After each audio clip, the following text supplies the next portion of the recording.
Good morning, Cubs fans, and welcome back to another edition of Cubs Daily. My name is Steven Ryan. The Cubs finished up their three-game series with the Rangers yesterday. We'll talk about the game. We have some injury news to discuss as well. We're going to have a little season check-in, and then we're going to talk about our stud shortstop, Dansby Swanson. But just want to give a big shout-out and appreciation to everybody who has subscribed to the channel, liked the videos, and of course, commented down below. But my question for you guys today is, where are the Cubs sitting so far in your opinion, right? We're 9-6 to start the year, 15 games in. We're just a hair under 10%. I'm going to give you my thoughts. I want to hear your guys' thoughts below as well. So, let's hop into today's news and notes. The Cubs do drop the third game against the Rangers yesterday.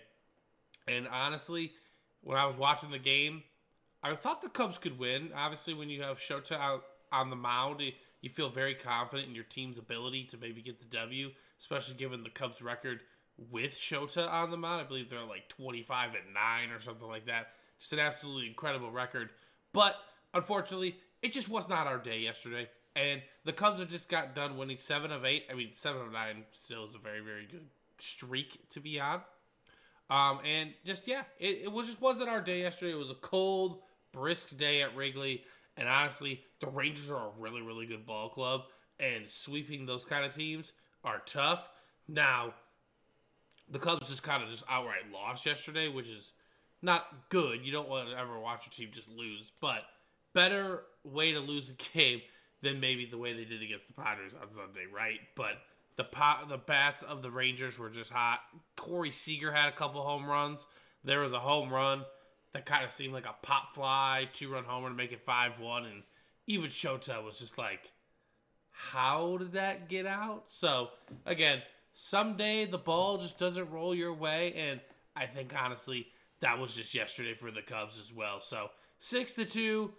Just not the day, and honestly, I'm not going to look too much into it. You're not going to win every single baseball game out of 162, so we get a day off today. The Cubs get to relax as they travel to LA and square up against the Dodgers. A very, very nice litmus test once again for this ball club. So, Cubs fall 6-2.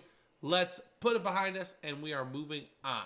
So, we did get some injury news, unfortunately, yesterday that Justin Steele is heading to the 15-day IL with some slight, I believe it's elbow discomfort, but it's just troubling. It's not troubling, but it just sucks to see, especially after he was so good for us on Monday evening, right? Like, he was dominant, 7 innings, only 3 hits, kept the game to a minimum, the whole 9, and honestly, like, he started last month in the middle of March. He had his first start. I don't think he was quite ready and warmed up, so he got hit around a little bit, had a little bit too many walks. Then his first start in Arizona, he was very solid for us. Gave up a few runs, but the Cubs offense was rolling at that point.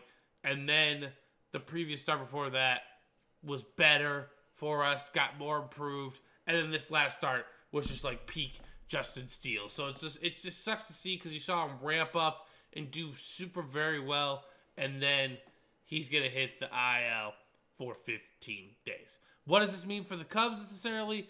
Well, that means everyone's going to be slotted up a spot, right? So you're going to have Shota be the number 1. We're going to have Jameson Taillon be number 2. Then we're going to go with Mr. Boyd, Ben Brown on 3 and 4.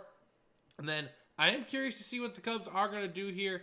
They do have some options in the minor league. They did recall Ethan Roberts from AAA to kind of maybe extend the bullpen. Maybe they're going to give Colin Ray that 5th starter spot until Justin Steele bounces back into the rotation. But again, we still have Javier Assad in the minors. We still have Jordan Wicks. So there's a lot of different options for the Cubs to look at here in the situation. And so we'll see how they handle it. But so far, Ethan Roberts has been called up to replace Justin Steele for his little IL stint. So let's do a Cubs check-in, ladies and gentlemen. Where do we stand at roughly the 10% mark of the season?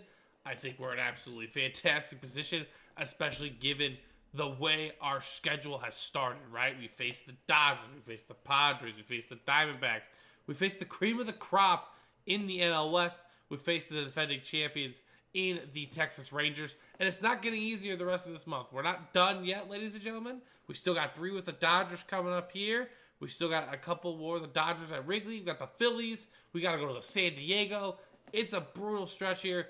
But sitting at 9-6, we're sitting pretty happy. I'm not going to lie to you guys. So, again, if we can get out of this month, I just say a couple games above 500.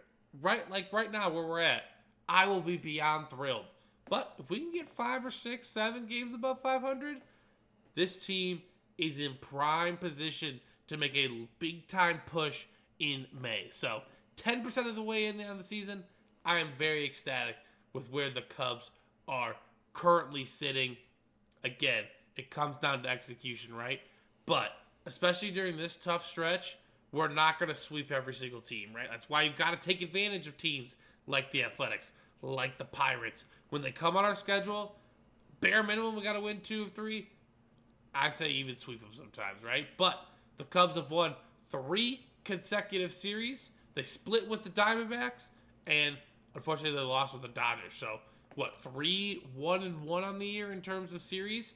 That's a very, very good start, a very positive sign for this ball club, I would say. Absolutely. So, very ecstatic with the 10% mark of the season. Plenty more baseball to be had. We get the day off today, but I am excited to see where this Cubs team go.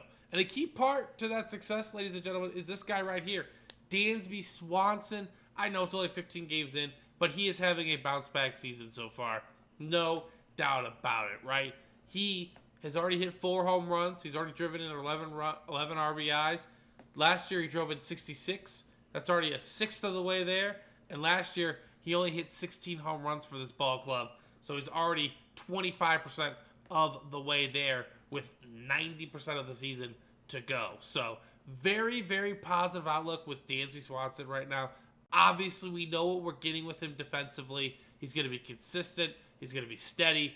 Just what we like to see from our leadership at the shortstop position. And again, I'm willing to sacrifice some offense for great defense at shortstop.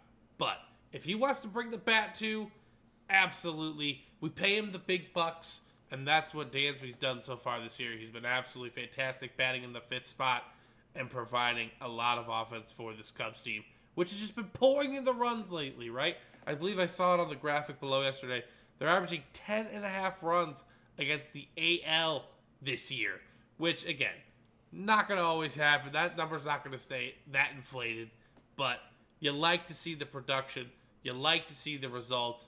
Dansby, the batting average isn't necessarily where you want to see it, but if he wants to drive in RBIs, I don't care if you hit 190. If you're going to drive in runners from scoring position, fine by me. So, happy to see the Cubs at this point in the year. Take the day off today, recoup for tomorrow. It's going to be 9:10 Central Time tomorrow, so get the kids to sleep. Enjoy your Friday evening. We're going to watch some Cubs baseball. I hope you all have an absolutely fantastic rest of your day. I'll see you soon.